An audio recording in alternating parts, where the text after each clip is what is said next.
दोस्तों, आज हम आपको बताएंगे ज़हीरुद्दीन मोहम्मद बाबर के बारे में। ये वो बहादुर और होशियार इंसान था जिसने हिंदुस्तान की सबसे मजबूत और सबसे लंबे वक्त तक कायम रहने वाली सल्तनत यानी मुगलिया सल्तनत की बुनियाद रखी थी।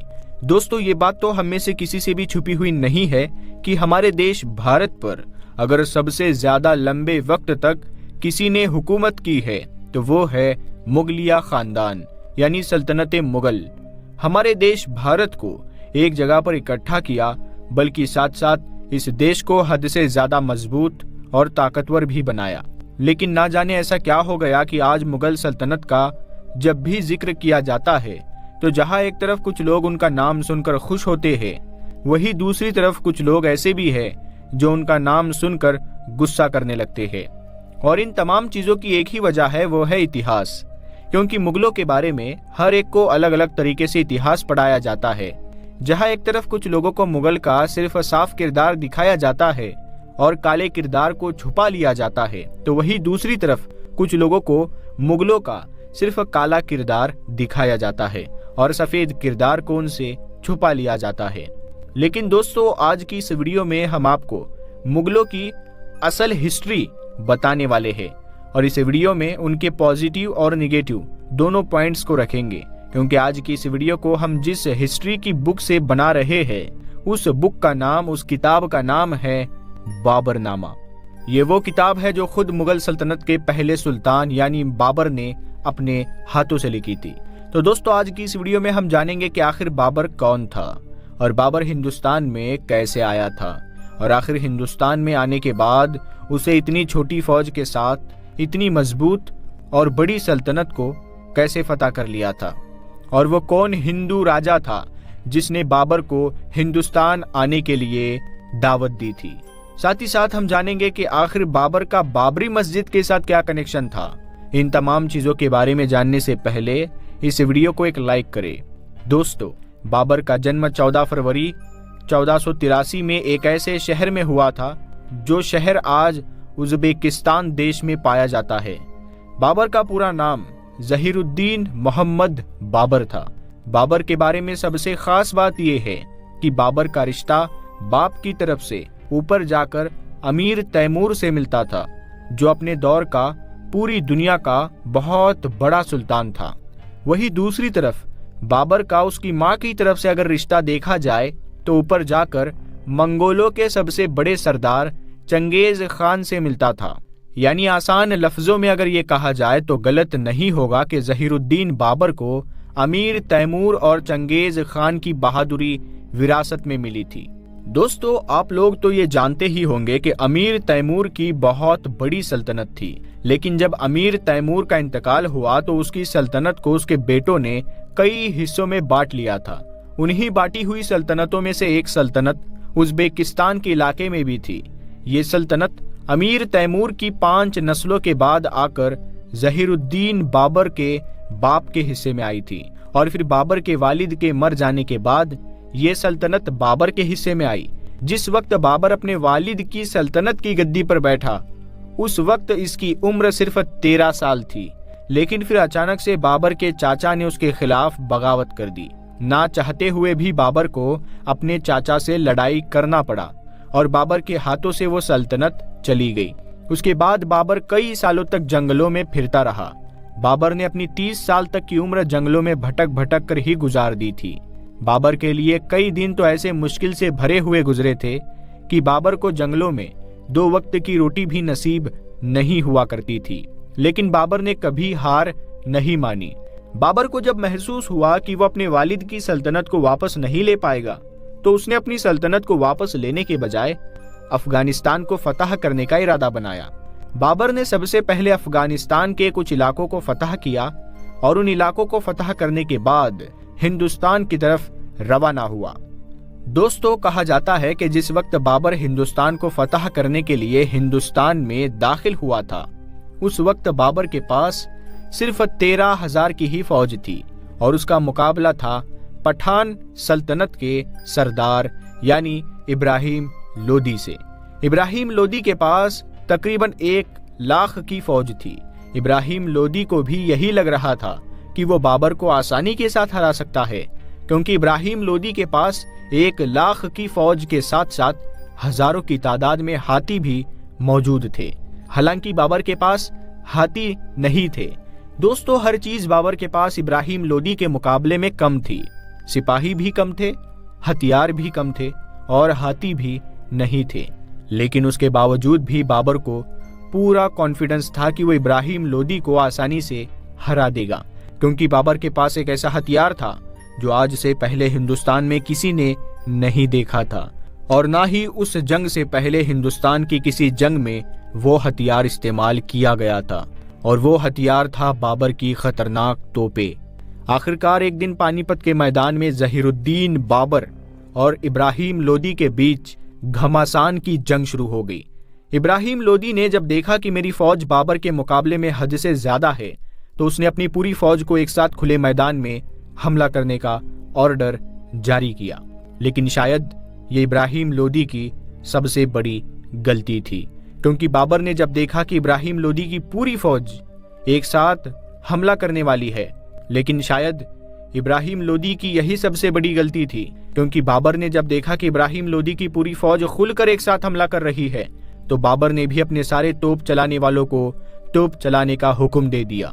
बाबर के पास उस जंग में तकरीबन 10 तोपें थी। बाबर की जब सारी तोपों ने एक साथ गोले बरसाना शुरू किए, तो उसकी गरज से इब्राहिम लोदी के सारे हाथी पागल हो गए। तोपों की गरज सुनकर इब्राहिम लोदी के हाथी न सिर्फ उल्टे पांव भागने लगे, बल्कि भागते हुए खुद इब्राहिम लोदी के हजारों सिपाहियों को कुचलते चले गए, जिसकी वजह से लोदी की पूरी फौज में भगदड़ मच गई। बाबर ने जब अपनी दुश्मन फौज के ऐसे हालात देखे, तो अपनी छोटी सी जो 13,000 की फौजी टुकड़ी थी, उसे एक साथ हमला करने का हुक्म दिया। बाबर का यह हमला इतना तेज था कि लोदी चाहकर भी उस हमले को नहीं रोक सका, और इस जंग में लोदी खुद भी मारा गया, और इस तरह से हिंदुस्तान में बाबर को पहली फतह नसीब हो गई थी। और इस जंग को जीतने के साथ ही बाबर ने हिंदुस्तान में मुगल सल्तनत की बुनियाद रख दी थी। लोदी को हराने के बाद जहीरुद्दीन बाबर पूरी शानो शौकत के साथ दिल्ली में दाखिल हुआ।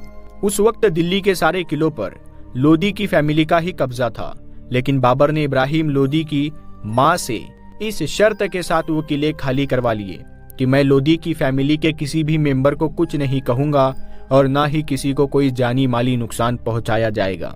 बाबरनामे में खुद बाबर ने भी यही लिखा है कि इब्राहिम लोदी की मां को हमेशा बाबर ने मां का दर्जा दिया और उन्हें मां कहकर ही बुलाया करता था। लेकिन फिर कुछ सालों के बाद इब्राहिम लोदी की मां ने बाबर से अपने बेटे इब्राहिम लोदी की हार का बदला लेने के लिए बगावत कर दी। यहाँ तक कि बाबर के खाने में जहर भी मिलवा दिया था। लेकिन बाबर को जब इस बात की खबर हुई तो बाबर ने उन्हें कैद करवा दिया, और उसके बाद कहा जाता है कि कुछ दिनों के बाद कैद खाने में ही इब्राहिम लोदी की मां का इंतकाल हो गया था। दोस्तों, दिल्ली की सल्तनत पर बैठने के बाद बाबर के सामने जो सबसे पहली मुसीबत थी वो थी मेवाड़ का राजा राणा संगा, क्योंकि राणा संगा बाबर की सल्तनत को कबूल करने के लिए हरगिज तैयार नहीं था। हालांकि आपको जानकर हैरानी होगी कि बाबर को हिंदुस्तान में राणा संगा ने ही बुलाया था।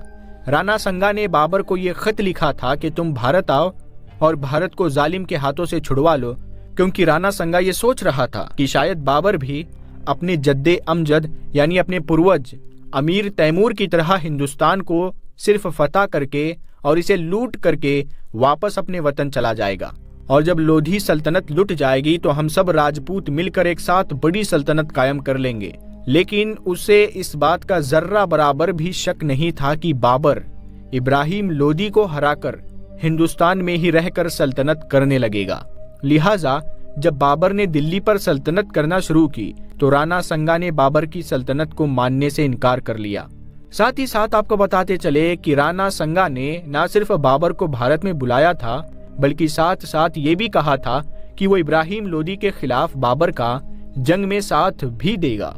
लेकिन जब बाबर हिंदुस्तान में इब्राहिम लोदी के खिलाफ जंग कर रहा था तो राणा संगा अपने इलाके में ही बैठकर ये सब कुछ देख रहा था और बाबर की मदद नहीं कर रहा था। इस वजह से भी बाबर राणा संगा से ज्यादा नाराज था। आखिरकार दिल्ली का सुल्तान बनने के 1 साल बाद ही यानी 1527 को राणा संगा और बाबर के बीच एक जबरदस्त जंग हुई। इस जंग में भी बाबर ने अपनी जबरदस्त होशियारी और तोपों के जरिए से राणा संगा की फौज को चंद लम्हों में ही हरा दिया था। राणा संगा को जब ये महसूस हुआ कि वो अब इस जंग में नहीं बच पाएगा, तो वो बीच में से ही जंग छोड़कर पीठ दिखाकर भागने लगा। लेकिन बाबर ने राणा संगा का पीछा नहीं किया।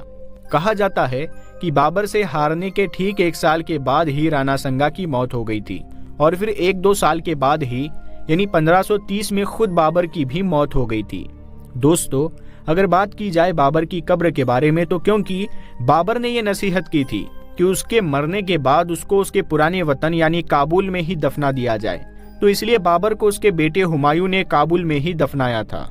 आज भी बाबर की कब्र काबुल शहर में मौजूद है। दोस्तों, बाबर की मौत के बारे में ये कहानी भी मशहूर है कि बाबर का बेटा यानी हुमायूं, जिससे बाबर बहुत प्यार करा करता था, एक बार बीमार हो गया था। हुमायूं को बीमार देखकर बाबर बहुत ज्यादा परेशान रहा करता था।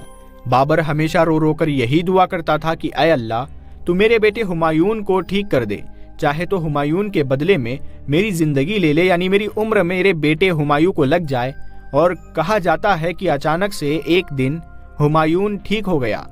जिस दिन हुमायूं ठीक हुआ, उसी दिन से बाबर बीमार रहने लगा और आखिरकार कुल 47 साल की उम्र में बाबर का इंतकाल हो गया था। दोस्तों, आज के दौर में अगर बाबर बादशाह से जुड़ी कोई चीज सबसे ज्यादा मशहूर है तो वो बाबरी मस्जिद है, क्योंकि बाबरी मस्जिद बाबर के ही अजीम सेनापति यानी मीर बाकी ने बनवाई थी। बहुत से लोग इस गलत फहमी में भी रहते हैं कि बाबरी मस्जिद को मुगलों के पहले बादशाह यानी बाबर ने बनवाया था। हालांकि ये उनकी गलत फहमी है, क्योंकि ये मस्जिद बाबर ने नहीं बनवाई थी, बल्कि बाबर का तो अयोध्या में कभी आने का कोई सबूत मौजूद ही नहीं है। दोस्तों, अगर बात की जाए इस मुद्दे पर कि बाबर एक जालिम किस्म का इंसान था या फिर एक रहमदिल, तो इस टॉपिक पर आज भी बहुत सारे लोग अलग अलग राय अपनी रखते हैं। एक तरफ कुछ लोग उसकी तारीफ करेंगे, उसे रहमदिल बताएंगे, तो वही दूसरी तरफ कुछ लोग उसे एक जालिम किस्म का इंसान बताएंगे। यानी ये एक ऐसा टॉपिक है जो आज तक नहीं सुलझ सका है, क्योंकि दोस्तों इतिहास में जहाँ एक तरफ बाबर की कुछ रहमदिली का जिक्र आया है, तो वही कुछ जुल्म का भी जिक्र आया है। बाबर नामे में खुद बाबर ने लिखा है कि जब उसने भारत देश को फतह किया था, तो उसके कुछ सिपाहियों ने गरीबों के साथ लूट मार की थी, उनके जानवरों को छीन लिया था, उनका पैसा, उनका माल वगैरह भी छीन लिया था। इस बात की खबर जब बाबर को लगी थी, तो बाबर ने न सिर्फ उन फौजियों को सजा दी, बल्कि उनमें से कुछ को तो मौत की सजा भी सुनाई गई थी। इसके अलावा जब बाबर ने भारत को फतह किया था, तो इब्राहिम लोदी के घर की जितनी भी औरतें थी और बच्चे थे, उनके साथ भी बहुत अच्छा सलूक किया गया था, जो इस बात को साबित करता है कि वो एक रहमदिल इंसान था। लेकिन वही दूसरी तरफ इतिहास में कुछ उसके उलट चीजें भी मिलती है। कुछ इतिहासकार ज़हीरुद्दीन बाबर के ऊपर हमेशा से ही सिक्कों के एक बड़े गुरु को कत्ल करने का इल्जाम भी लगाते आए हैं। तो दोस्तों, उम्मीद है आज की ये वीडियो आपको बहुत पसंद आई होगी, बहुत ही इंफॉर्मेटिव लगी होगी। अगर आपको इस वीडियो से कुछ सीखने को, कुछ नया जानने को मिला है, तो इस वीडियो को पहले अपने दोस्तों में शेयर करें। दोस्तों, अगर वीडियो में कोई शिकायत, कोई गलती नजर आती है तो कमेंट करके जरूर बताइएगा। इंशाल्लाह हम उसे सुधार करने की कोशिश करेंगे। हम मिलते हैं आपको अगली वीडियो में, तब तक के लिए अस्सलाम वालेकुम, अल्लाह हाफिज।